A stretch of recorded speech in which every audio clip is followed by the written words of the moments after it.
अपराध लक्ष्ये क्षिप्ताश्च कामादि तरन्गमपि कृपामयि त्वां शरणं प्रपन्ना वृन्दे नमस्ते चरणारविन्दं वृन्दे नमस्ते चरणारविन्दं वृन्दे नमस्ते चरणारविन्दं हे कृष्ण चैतन्य प्रभु नित्यानंद श्री अद्वैत गदाधर श्रीवासादि गौर भक्त प्रेम से सोई बोलो हरे कृष्णा कृष्ण कृष्ण कृष्ण हरे हरे हरे राम राम राम। हरे कृष्ण कृष्ण कृष्ण हरे हरे हरे राम राम राम हरे हरे। मैं सर्वप्रथम मेरे गुरुपाद पद्म नित्य लीला प्रविष्ट ओम विष्णुपाद परमहंस परिव्राज आचार्य अष्टोत्तर शत युगाचार्य श्री श्रीमद भक्ति वेदांत श्रील नारायण गोस्वामी महाराज जी के अभय चरणारविंद में अनंत कोटि दंडवत प्रणाम करते हुए उनकी कृपा याचना करता हूँ। तदुपरांत नित्य लीला प्रविष्ट ओम विष्णुपाद स्तोत्र श्री श्रीमद भक्ति वेदांत स्वामी महाराज शील प्रभुपाद जी के चरण सरोज में अनंत कोटि दंडवत प्रणाम। रूप अनुगा गुरु परंपरा के चरणों में अनंत कोटि दंडवत प्रणाम। पाणीहाटी स्थली पाणीहाटी धाम के चरणों में मेरा अनंत कोटि प्रणाम। जय श्री रूप सनातन भट्ट रघुनाथ श्री जीव गोपाल भट्ट दास रघुनाथ ए छे गोसाई करी चरण वंदन यहाँ होते विघ्न नाश अभिष्ट पुरन।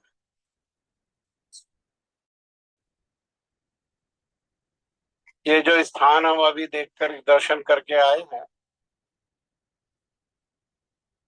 ये श्री राघव पंडित का घर है बाड़ी और वहां हमने श्री राघव पंडित की समाधि को भी हमने दर्शन किया।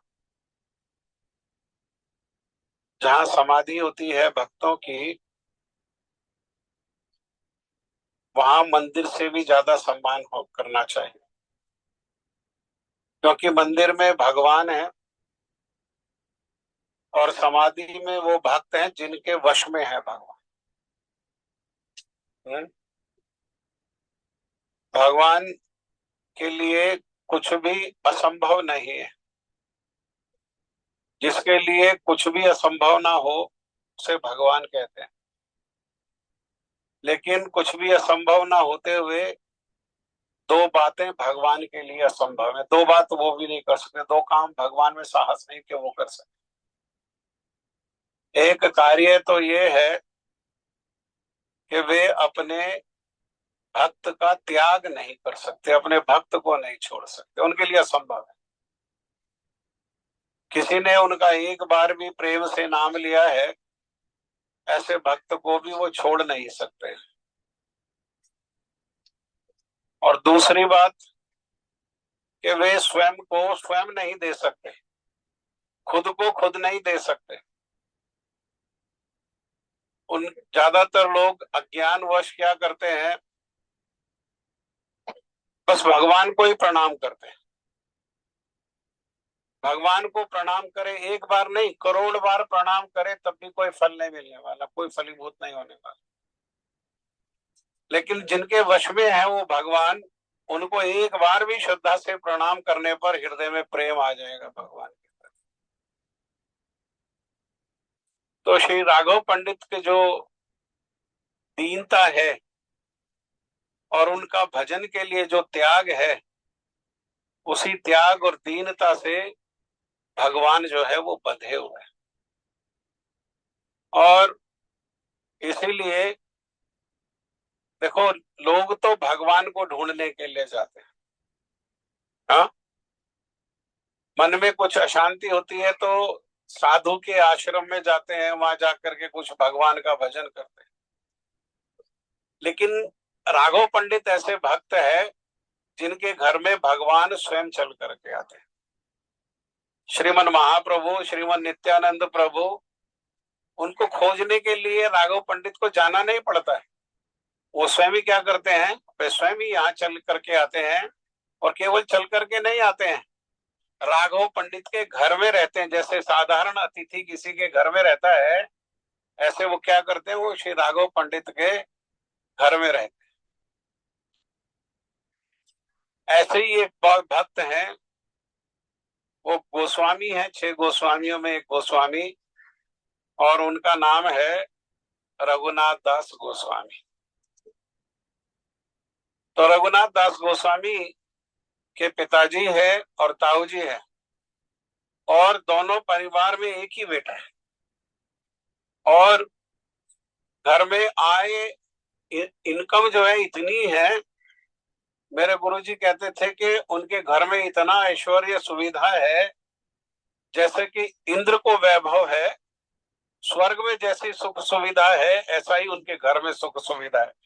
इतना धन, इतना वैभव, इतना ऐश्वर्य, इतने सेवक, लेकिन उनका मन घर में नहीं लगता। उनका मन कहाँ लगता है? उनका मन लगता है श्रीमन चैतन्य महाप्रभु के चरण कमल। इसीलिए छोटे से थे, छोटी सी आयु में ही सारा घर संपत्ति सबको त्याग करके पुरी में श्रीमन महाप्रभु के पास आ गए। और महाप्रभु के पास आकर के महाप्रभु के चरणों के आश्रय में रहने के लिए उन्होंने प्रार्थना किया। लेकिन उस समय महाप्रभु ने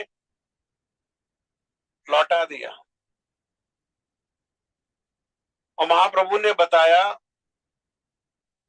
कि सन्यास जो है वो कच्ची अवस्था में बड़ी भयावह स्थिति है।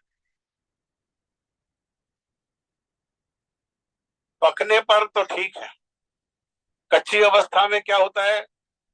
कच्ची अवस्था में वेशभूषा तो सन्यास के जैसे हो जाती है। हाँ, लेकिन और कच्ची अवस्था में पहला दोष कि सन्यासी अपने लिए घर नहीं बनाते। और ये बात को कहते हुए गौरव अनुभव करते हैं कि हम अपना घर सब छोड़ करके आ गए। लेकिन बड़े बड़े महलों में उनकी रहने की इच्छा होती है, बड़े बड़े आश्रम, बड़े बड़े सुख सुविधा के आश्रम में उनकी रहने की इच्छा होती है। उसके लिए लड़ाई झगड़ा।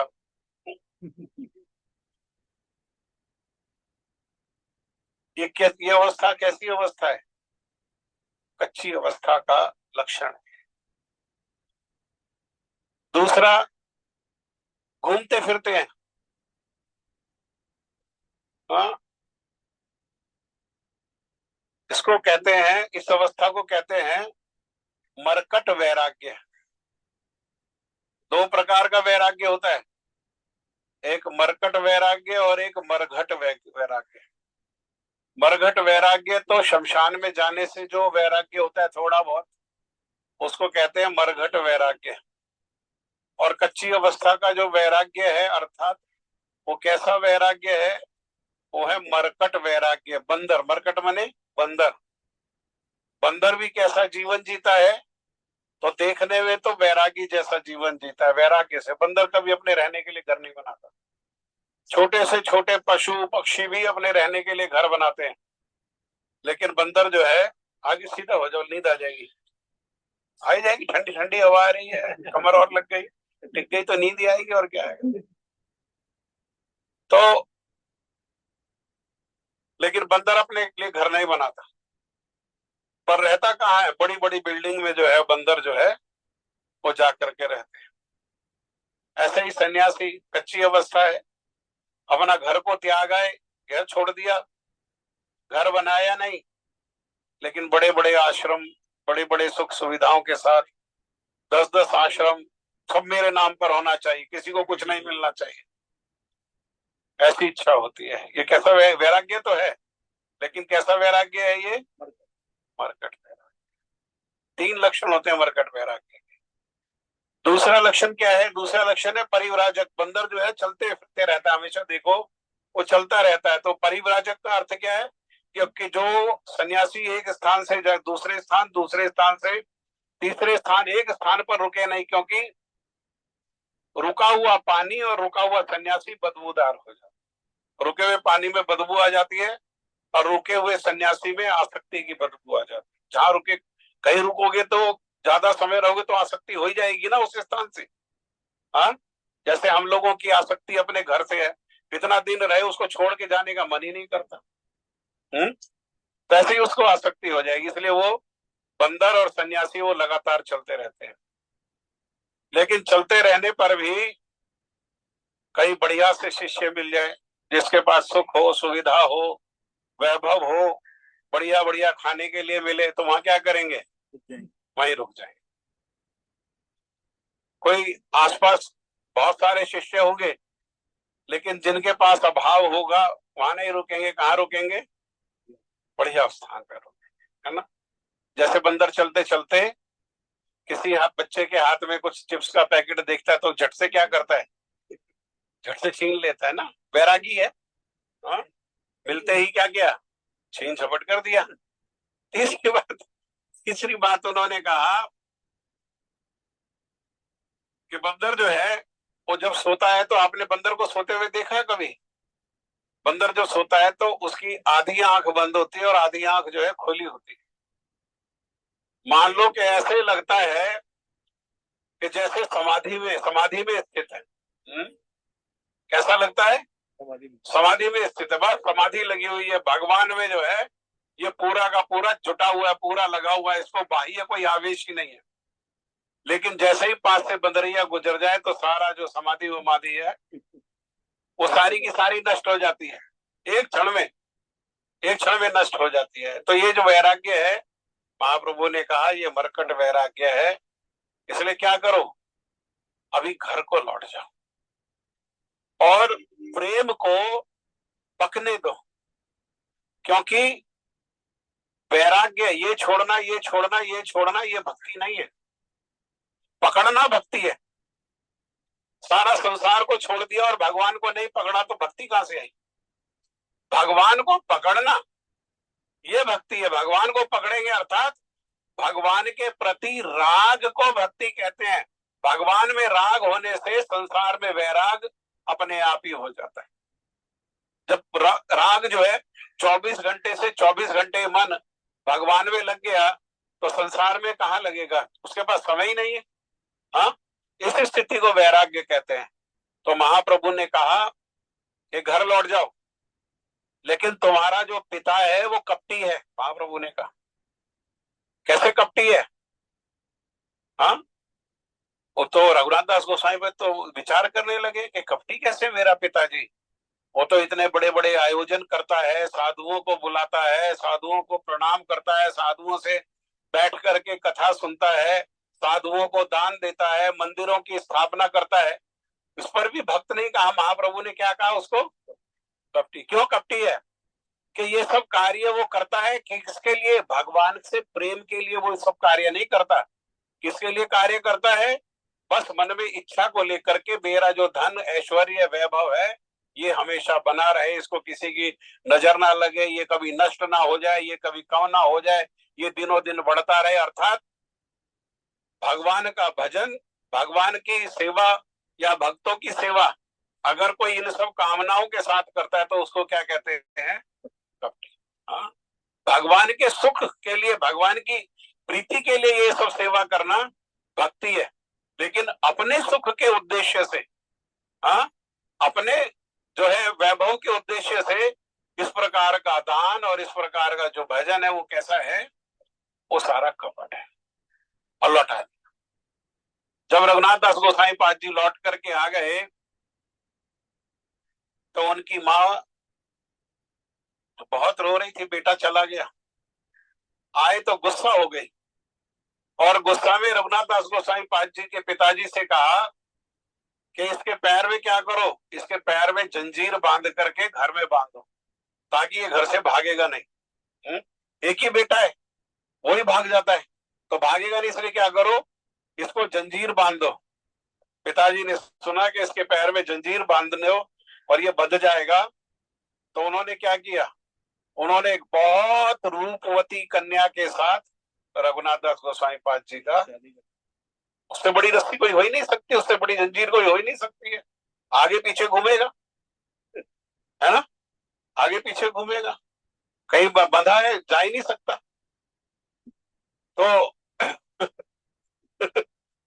जैसे यहाँ भी जैसे साधारण जीवन में है, पीछे पीछे लगे रहते हैं, तो इसी प्रकार से लगा रहेगा।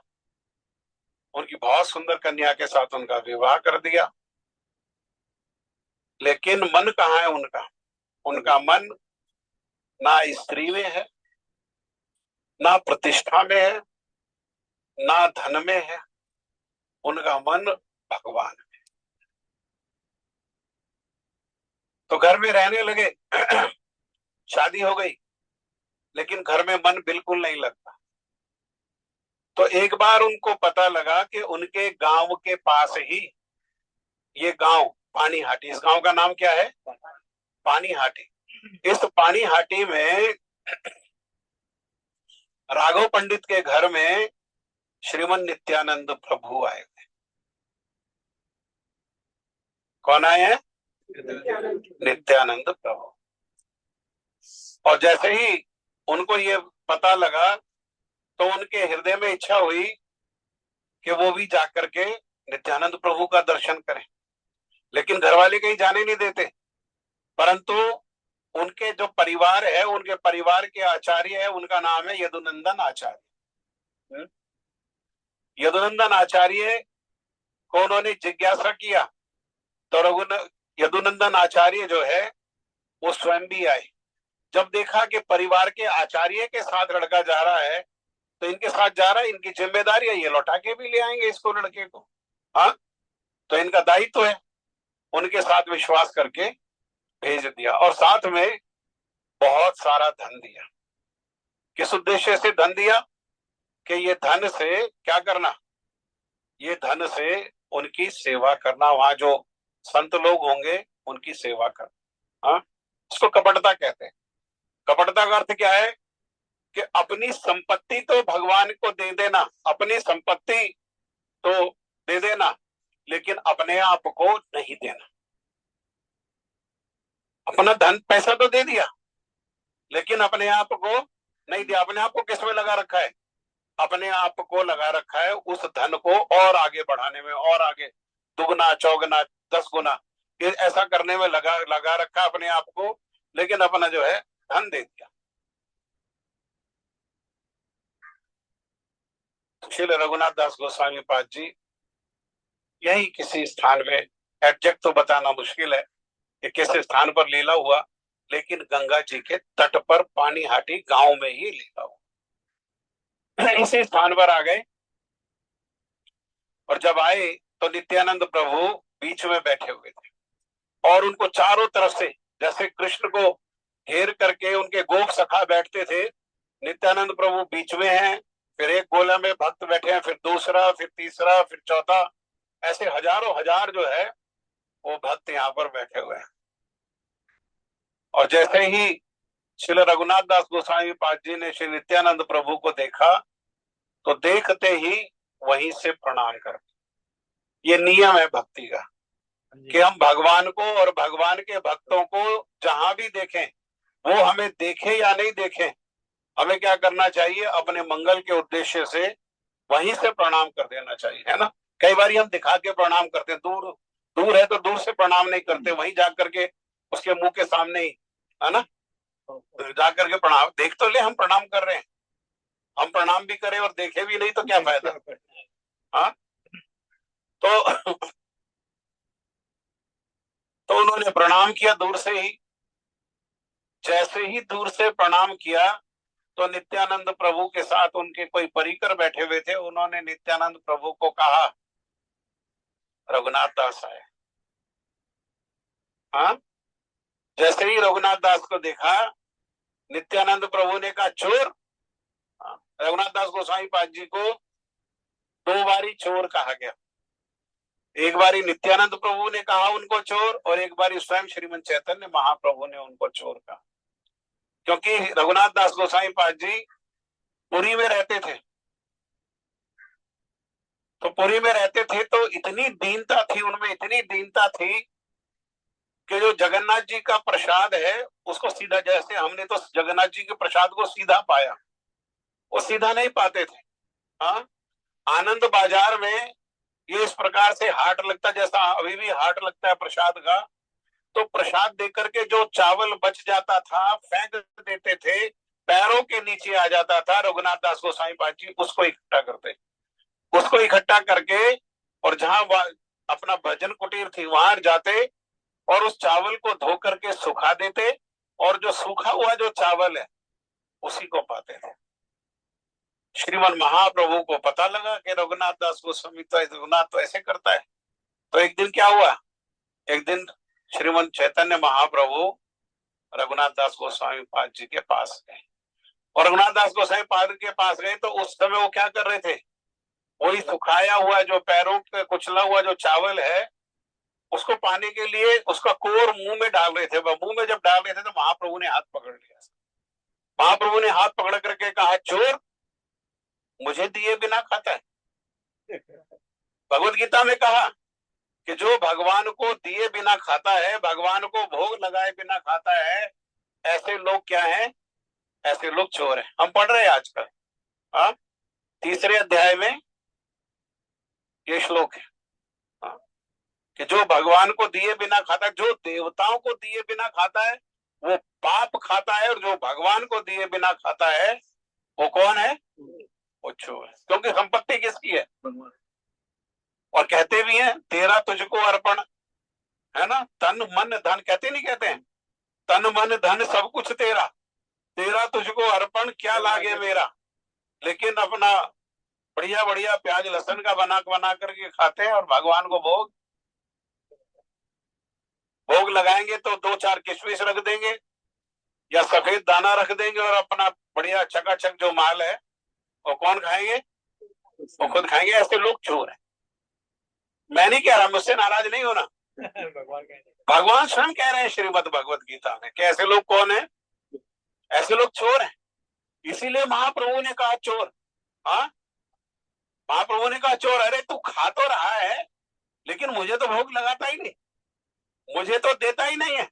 हाँ, अर्थात महाप्रभु विलाप कर रहे हैं रघुनाथ दास गोस्वामी पाद जी की दीनता के लिए। जो दीनतावश जो है वो इस प्रकार से खा रहे हैं, और महाप्रभु ने क्या किया, उनके हाथ में जो चावल था जो अपने मुख तक ले गए थे वो उसको पकड़ करके और वो चावल को उन्होंने खा लिया। एक बार उन्होंने महाप्रभु ने बोला अच्छा, और दूसरी बारी, समय हो गया, दूसरी बारी नित्यानंद प्रभु ने बोला। दोनों को समझो, देखो सिद्धांत को समझना चाहिए। कथा स्टोरी का उद्देश्य क्या होता है, उद्देश्य है सिद्धांत को देना। सिद्धांत से भजन होगा, तत्व का पात्र बनेगा तो उसमें भक्ति का रस आएगा। जब तक पात्र नहीं बनेगा तब तक भक्ति रस आने पर भी वो बर्तन ही नहीं है, हाथ में ऐसा करके कितना ही डाले जाओ कितना इकट्ठा हो, रुकेगा ही नहीं। रुकेगा कहाँ, रुकेगा पात्र में। तो पात्र कैसे बनेगा, भक्ति सिद्धांत से पात्र बनता है, भक्ति तत्व से पात्र बनता है। नित्यानंद प्रभु ने कहा चोर। चोर कहने का अर्थ क्या है, चोर कहने का अर्थ है कि श्रीमन महाप्रभु के चरण कमल मेरी संपत्ति है। किसकी संपत्ति है, श्रीमन भगवान के चरण किसकी संपत्ति है, भक्तों की संपत्ति है। नित्यानंद प्रभु का अर्थ, कहने का अर्थ क्या है, भक्तों की संपत्ति। और तूने क्या किया, तू सीधा महाप्रभु के पास जाकर के उन चरणों को प्राप्त करना चाहता है। क्या कर रहा है, महाप्रभु की संपत्ति थोड़ी है जो महाप्रभु से मिल जाएगी। अरे हमारी संपत्ति और लेने कहाँ पहुंच गया, महाप्रभु के पास, हमारे पास आना चाहिए था ना। हाँ, हमारी आज्ञा के बिना किसी का धन है और उसको बिना बताए कोई उठा ले तो वो कौन होगा, चोर। ऐसे ही नित्यानंद प्रभु ने कहा चोर। हाँ, अर्थात भगवान जो है वो भक्तों की संपत्ति है, भक्तों से ही मिलेगा। इसीलिए भगवान का संग करने के लिए नहीं शास्त्र ने कहा, शास्त्र ने, सारे शास्त्रों ने एक स्वर से कहा है, साधु संग साधु संग सर्व शास्त्रे कहे, लव मात्र साधु संग सर्व सिद्धि है। हाँ, संग करो, किसका संग करो? साधु का संग करो, साधु का संग करो। भगवान का प्रेम साधु के हृदय में रहता है, भगवान का प्रेम भगवान में नहीं रहता। भगवान के हृदय में भक्तों के प्रति, हाँ 2 बजे, हाँ हाँ 5 मिनट है ना। तो भगवान के हृदय में प्रेम है या नहीं है? प्रेम है या नहीं है? है। कौन सा प्रेम है भगवान के हृदय में? भगवान के हृदय में भक्तों के प्रति प्रेम है। भक्त वात्सल्यता से भगवान का हृदय भरा हुआ है, लेकिन भगवत प्रेम जो है वो कहाँ मिलेगा? वो भक्तों में। हाँ, और भगवान के चरण कमल किसकी संपत्ति है? भक्तों की। स्वयं भगवान ने कहा, अम्बरीश महाराज के उपाख्यान में भगवान ने स्वयं कहा, अहम पराधीन। हाँ? मैं कैसा हूं? मैं पराधीन हूं। मैं किनके अधीन हूं? मैं अपने भक्तों के अधीन हूं। हाँ, तो नित्यानंद प्रभु ने कहा कि आज तुम्हें मैं सजा दूंगा, इधर आओ। हाँ, डांट करके कहा इधर आओ, सजा दूंगा मैं। और नित्यानंद प्रभु के पास जाकर के वो बैठे, तो नित्यानंद प्रभु ने क्या सजा दिया? अपना चरण कमल श्री रघुनाथ दास गोस्वामी पाद जी के माथा में दे। अब क्या हो गया? अब स्टैंप लग गया। यहाँ है पिक्चर। हाँ, हाँ। तो अब क्या हुआ? अब वो क्वालिफाइड हो गया, उसको क्वालिफाई कर दिया। किसने क्वालिफाई कर दिया? नित्यानंद प्रभु ने। पहले भक्तों के चरणों की उपलब्धि होगी, और भक्तों के चरणों की उपलब्धि होते ही साथ साथ भगवान के चरणों की उपलब्धि होगी। और कहा कि तुम्हारे पिताजी ने पैसा दिया ना, क्या करो? साधु सेवा करो। क्या साधु सेवा करो? चिड़वा उत्सव करो। और उन्होंने क्या किया? बहुत बड़ा, जितने भी आसपास के गांव थे, शहर नहीं था तब, आसपास जितने गांव थे वहां से अपने सेवकों को भेज करके, धन दे करके, दही, दूध, आम, चिड़वा, केसर, केला, बादाम, काजू, जो भी कुछ था वो सब मंगा लिया। और मिट्टी के बर्तन मंगा लिए, मिट्टी का। हाँ, और बनाया। एक जगह कैसा बनाया? एक जगह बनाया दही में भिगो करके, और एक जगह बनाया दूध में भिगो करके। हो गया टाइम? ओके। हाँ, एक जगह दही में भिगो करके बनाया, और एक जगह दूध में भिगो करके बनाया, और 2-2 हांडी भक्तों को दिया। और भक्त लोगों ने, जिसने भी सुना कि श्रीमद नित्यानंद प्रभु आए हुए हैं, और नित्यानंद प्रभु ने क्या किया है? रघुनाथ दास गोस्वामी पाद जी के माथे पर उन्होंने अपना चरण रख दिया है। ऐसा सुन करके लाखों लाख भक्त आ गए। यहाँ जमीन पर भक्तों के बैठने की जगह कम पड़ गई, तो गंगा में प्रवेश कर गए। गंगा में प्रवेश करके और सभी लोग बोल रहे हैं, निताई बोल, निताई हरि बोल, निताई हरि बोल, निताई हरि बोल।